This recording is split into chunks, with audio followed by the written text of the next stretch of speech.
I trust you are aware that we're being controlled in every area of our lives, even the toothbrush that you will use tonight to brush your teeth with. Otherwise, what you're going to hear for the next few moments' time could be very disturbing to you. So, here are the facts. There is as much crude oil on the North Slope of Alaska as there is in Saudi Arabia. The governor of Alaska stated on the Bill Mayer TV show, Real Time, on March the 18th, 2005, there is potentially enough crude oil on the North Slope of Alaska to supply the entire United States of America for 200 years. He's correct. Peak oil is a misnomer. It is an idea perpetrated by the powers that be for the purpose of deceiving the American public. Russia has just drilled some what they call super deep wells to the depth of 40,230 feet. Super deep wells, which they call Cola SG3, they have found massive amounts of oil. The world is nowhere near running out of crude oil. Gasoline at the gas pump could be less than $1.50 a gallon within the next 1 year here in the United States of America, if only our president and vice president and our administration in Washington would be honest with the American people. There is enough natural gas on the North Slope of Alaska to supply the entire United States of America for over 200 years if every other natural gas well in America were cut off tomorrow morning at the projected rate of increased consumption.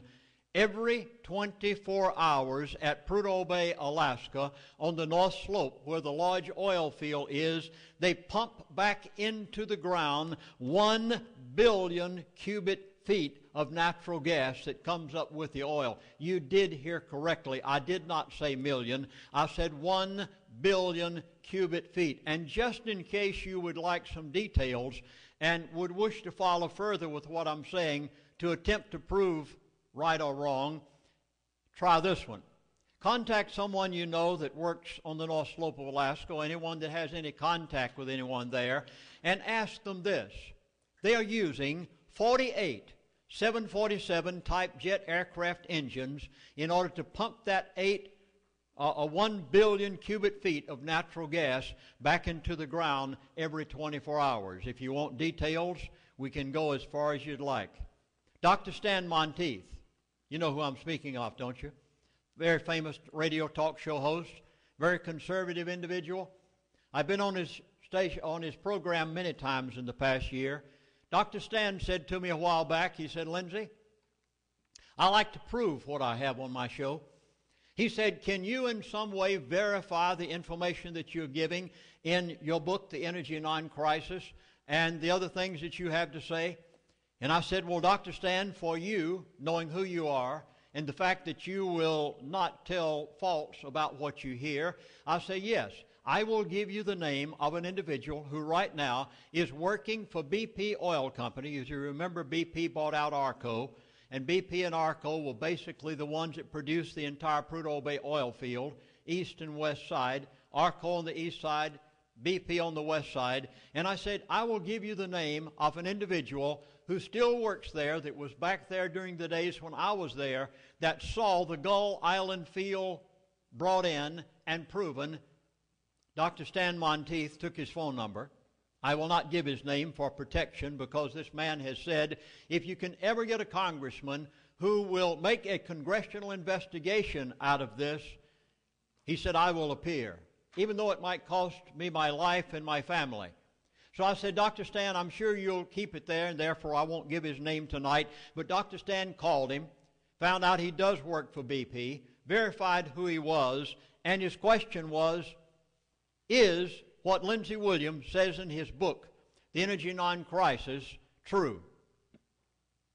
The gentleman said, yes, everything he says is true in fact, but he said he hasn't told what I know since he left. And Dr. Sand said, "What's that?"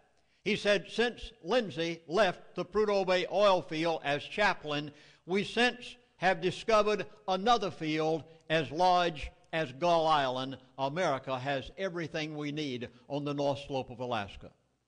My book, The Energy Non-Crisis, is the only book on the face of the earth that tells of the largest oil pool in North America, possibly the largest oil pool on the face of the earth, that was discovered, brought in, tested, and proven when I was there as a chaplain. And today, not one drop of that oil has ever been allowed to come to the American people by order of the government of the United States of America. Gasoline, within 12 months' time, could be at the gas pump in California less than $1.50 a gallon if only the administration in Washington would be honest with us as American people. I'll never forget that day. I had just gone to Alaska as a missionary. It was 1970. Came out in the Anchorage newspaper, Transalaska oil pipeline to be built.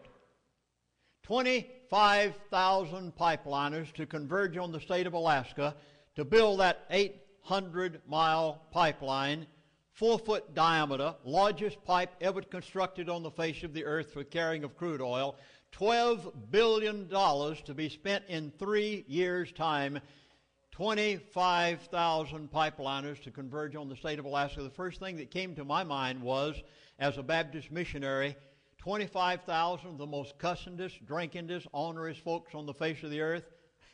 And believe you me, that was the understatement of the year when I arrived on the pipeline. So I went to Alyeska Pipeline Service Company and I said, "Don't you need a chaplain on the Transalaska oil pipeline?" They said, "Well, we never had a chaplain on any pipeline in the world. We would know what to do with you." They said, "Come back and see us later." Well, I did.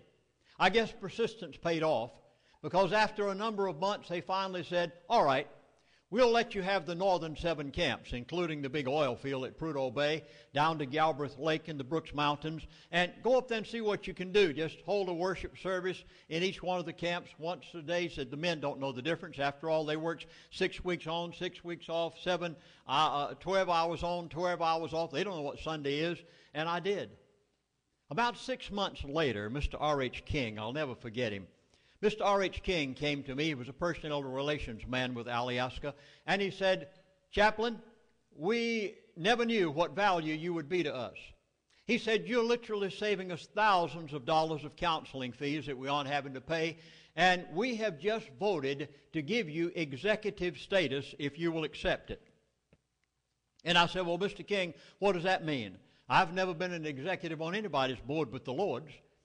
And I said, "Well, what?" He said, "Well, you can go any place you'd like, see anything you'd like to see. We'll let you have your own vehicle, give you an executive pass." And he said, "We would like to invite you to sit in on our board meetings in an advisory capacity in order to help the relationship between management and labor." For the next 3 years' time, only by the providence of God, because it never could have been any other way, I had the opportunity to sit with, live in the same dorms with, rub shoulders with, sit across the table from the most powerful, controlling, manipulative men on the face of this earth. The ones that you only read about in books. It changed my life. I never knew such people existed. I'd been a Baptist minister for 20 years. I had had the privilege of being around honest people and deacons and good Christians. And all of a sudden, I was thrown into the midst of those that you hear that control the world.